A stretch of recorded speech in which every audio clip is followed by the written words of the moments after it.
What if I told you that in 1971, something was born that made doctors abandon their profession forever? A child so impossible that the government sealed away all evidence for 50 years. 3 medical professionals walked out of that delivery room and never spoke of what they saw again. Tonight, those files have been opened, and what's inside will change everything you thought you knew about the darkest corners of American history. Deep in the Virginia mountains, a 17-year-old girl named Sarah Mae Whitaker gave birth to something that defied every law of human biology. But this wasn't just a tragic medical case. This was the final result of a family experiment that had been running in secret for over a century, hidden in hills where outsiders disappeared and questions died with them. The photographs exist. The medical records are real. And when investigators asked who fathered Sarah Mae's child, every man in her family stepped forward, not in shame, but in pride. They called it the pure line, and they had been protecting it for generations. That child survived for 6 days. In those 6 days, it rewrote everything scientists understood about human genetics and exposed a conspiracy so disturbing that the FBI buried it immediately. The files stayed hidden until 2021. Almost nobody noticed when they were released. Almost nobody knows what they contain. Until now. In 1847, a man named Joshua Whitaker claimed 200 acres of worthless mountain land in Roanoke County, Virginia. The ground was bad, the winters were deadly, and the nearest town required 3 days of dangerous travel. But Joshua wasn't seeking fortune. He was seeking privacy. In those isolated valleys where fog never lifted and strangers never returned, the Whitaker family started something that would continue for 5 generations. Joshua arrived with 2 wives, Martha and her younger sister Rebecca. A desperate frontier preacher blessed both marriages. By 1855, Joshua had 14 children between the sisters. Then something horrifying began. When those children grew up, they didn't marry outsiders. They married each other. Hidden journals found decades later in a secret cellar revealed Joshua's twisted beliefs. He thought mixing bloodlines poisoned the human soul and destroyed what he called the divine essence God placed in his family. He convinced his children they were chosen, special, and their purity had to be defended no matter the cost. By the 1880s, the Whitaker family tree had stopped being a tree.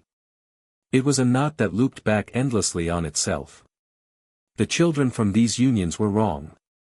Neighbors talked in whispers about Whitaker offspring who couldn't speak, who walked with disturbing movements, whose eyes seemed hollow and looked through people instead of at them.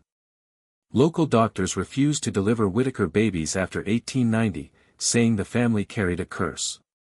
But the family saw no curse. They saw perfection approaching.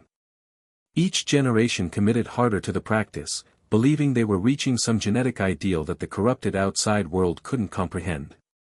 By 1920, the Whitaker bloodline had become something nature never intended. What began as brother-sister marriages had transformed into something far more complex and evil. The family created what they called the rotation system, a calculated schedule where each woman who could bear children would carry babies from multiple male relatives in a planned order. They kept detailed records, treating human breeding like a livestock program. Sarah Mae's grandmother, Charity Whitaker, arrived in 1925 as the result of her mother's unions with 3 different men, her grandfather, her grandfather's brother, and her own uncle. Genetic testing done decades later showed that Charity's DNA contained impossible patterns. She was simultaneously her mother's daughter, niece, and cousin. Her chromosomes revealed such concentrated inbreeding that modern scientists first thought the samples were contaminated. Yet Charity lived, and even more disturbing, she flourished in the family's twisted world. She grew up thinking the outside world was filled with inferior people, genetic mutts who had ruined their bloodlines with outside mixing. At 15, she was pregnant with her first child, fathered by her own father, who was also her uncle and cousin. This child, Thomas Whitaker, would become Sarah Mae's father, though the word father means nothing when you understand the true structure of this family.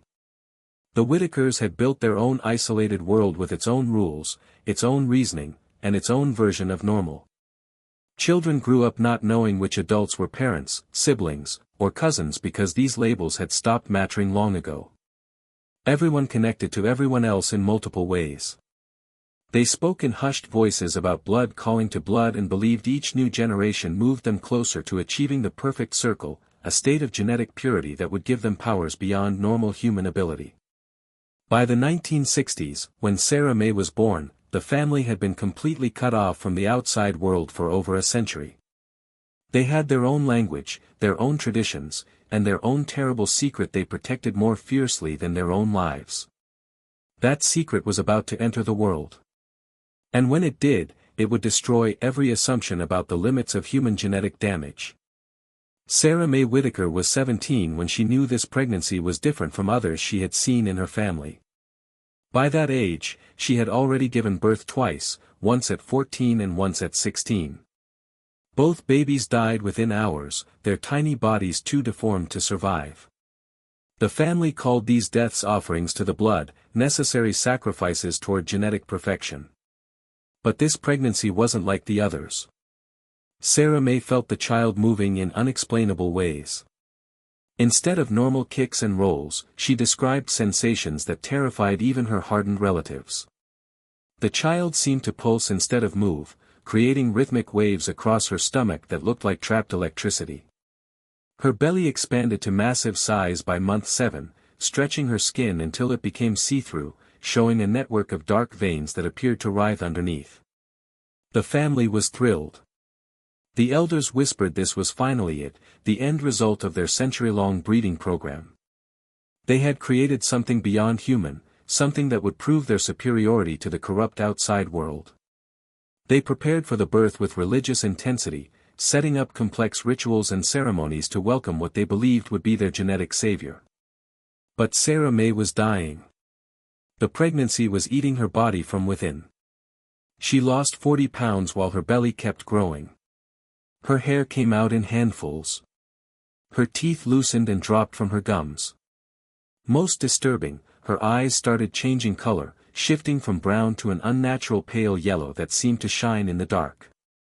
The family saw these changes as signs of divine transformation. But medical experts who later examined her records recognized them as symptoms of severe genetic poisoning. Her body was literally being destroyed by the abnormal fetus developing inside her. When Sarah May went into labor on October 13, 1971, she had been unconscious for 3 days. The family carried her to the nearest hospital, a small rural facility 30 miles away, only because they wanted medical documentation of what they believed would be the birth of a new form of human being. They never imagined this decision would expose their secret to the outside world, or that the child Sarah May delivered would become the subject of classified government research for the next 50 years. Dr. Margaret Powell had delivered over 3,000 babies in her 20-year career at Mercy General Hospital. She had witnessed every complication, every deformity, every tragedy human birth could create. But when the Whitaker family carried Sarah May through the emergency doors that October morning, Dr. Powell knew instantly she was about to see something that would haunt her forever. The birth lasted 14 hours. Sarah May never woke up. Her body suffered contractions so violent they broke 2 of her ribs. The medical team struggled to monitor the fetus because its heartbeat created patterns their equipment couldn't read properly. Instead of a steady normal rhythm, the monitors displayed irregular bursts of activity that looked more like brain waves than heart function. Nurse Patricia Williams, who helped with the delivery, later testified that the sound coming from Sarah May's womb wasn't the usual fetal heartbeat, but something that sounded almost like whispering. When the child finally came out, the delivery room went completely silent. What Dr. Powell witnessed violated every principle of human anatomy she had ever studied. The infant was technically alive. It breathed, its heart beat, its eyes moved, but its shape mocked the very concept of human form. Its skull was massively enlarged, nearly double the size of a normal newborn's head, but transparent enough that the brain showed through the skin. That brain was unlike anything in medical records. Instead of normal folded structure, it appeared made of dozens of smaller separate organs that pulsed independently from each other. The child's limbs were fused in impossible ways. Its arms came out of its body at wrong angles, ending in hands with too many fingers arranged in spiral patterns. Its legs were twisted around each other like vines, and where feet should have been, there were formations that looked like tiny faces, complete with moving eyes and mouths that opened and closed without sound. Most disturbing was the child's face, or faces, because there were three of them overlapping and sharing features in a way that created an expression of endless silent screaming. If you're still here, you're braver than most. Drop a comment and tell us what you would do if this was your bloodline. Because what comes next would test the limits of human compassion and medical ethics in ways that still divide experts today. The child was alive, but was it human? Did it deserve to live, or was keeping it alive an act of cruelty beyond measure? Dr. Powell had 6 days to answer questions that would challenge everything she believed about medicine, morality, and the nature of life itself. The child Sarah May delivered should not have survived. Every medical principle said such severe deformities couldn't sustain life. Yet somehow this twisted combination of human genetics kept breathing, kept moving, kept existing in a state that challenged the very definition of living. Dr. Powell decided to keep it alive, not from hope, but from a terrible scientific curiosity about what the limits of human biology could actually sustain. For 6 days, the medical staff at Mercy General Hospital became unwilling witnesses to something that felt more supernatural than medical. The child never cried. Instead, it made sounds nurses described as between humming and static electricity. Its multiple eyes moved separately, tracking different objects around the room with an intelligence that seemed impossible given its deformed brain structure. Most unsettling, it appeared to respond to its family members in ways that suggested recognition, even love. The Whitaker family kept constant watch around the child's incubator. They spoke to it in their strange dialect, sang songs nobody else understood, and performed rituals that horrified the hospital staff. They brought objects from their mountain home, twisted wood pieces, stones arranged in specific patterns, and photographs of other family members showing generations of increasingly severe deformities. They called the child the culmination and the perfect one, treating it with reverence that was both touching and deeply disturbing. But the child was dying, and its death was unlike anything medical science had documented. Instead of the gradual organ failure typical of severely malformed infants, this child seemed to be dissolving from the inside out. Its transparent skin began showing dark patches where internal structures were breaking down, but rather than causing distress, these changes seemed to bring the child a kind of peace. Its multiple faces, which had shown constant agitation for the first 5 days, began relaxing into expressions of something almost resembling contentment. On the 6th day, when the morning shift arrived to check on the child, they found something that would haunt them forever.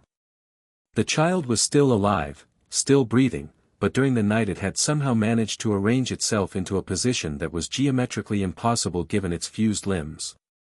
It lay in the incubator in a perfect spiral, its twisted body forming a pattern that resembled ancient symbols none of the staff could identify.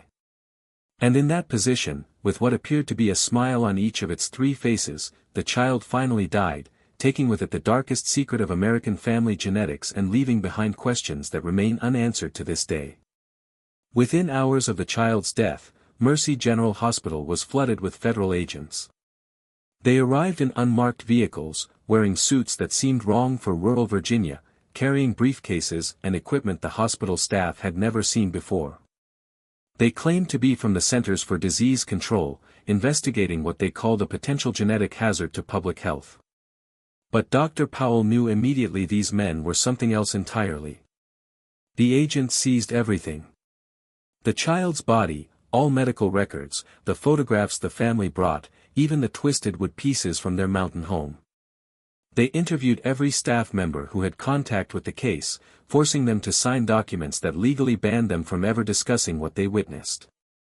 The official death certificate listed the cause as multiple congenital anomalies, a bland medical term that revealed nothing about the true horror of what had occurred. Sarah May died 3 days later, her body finally giving in to the genetic poisoning that had been consuming her throughout the pregnancy. The Whitaker family, devastated by the loss of what they considered their greatest achievement, retreated back to their mountain compound and were never seen in public again. Local authorities who tried to investigate their property in following years reported finding the buildings empty, though neighbors insisted they could still hear voices singing in the woods on certain nights. The classified files released 50 years later revealed the truth the government worked so hard to hide. The child born to Sarah Mae Whitaker represented something that challenged fundamental assumptions about human genetics and evolution. Its DNA contained sequences that appeared entirely artificial, as if someone had been deliberately manipulating the family's genetic code for generations. Most disturbing, analysis of the family's genealogical records revealed their breeding program hadn't been random or accidental. It had been following a specific pattern, a genetic formula that seemed designed to produce exactly what Sarah Mae had given birth to. The final page of the classified report contains a single chilling paragraph. The Whitaker case suggests the possibility of intentional genetic experimentation spanning multiple generations conducted by unknown parties for unknown purposes. The family's isolation and systematic breeding program indicate a level of organization and long-term planning that exceeds what would be expected from isolated rural populations. Further investigation is recommended to determine if similar programs exist elsewhere in the United States. That investigation never happened, at least not officially. But somewhere in the mountains of Appalachia, in places where outsiders never venture and questions are still answered with violence, there may be other families following other programs, working toward other culminations that we're not prepared to understand. The story of Sarah Mae Whitaker and her impossible child is over, but the questions it raises about the hidden corners of American genetics and the forces that might be manipulating them remain as dark and unanswered as the mountain valleys where such secrets are born.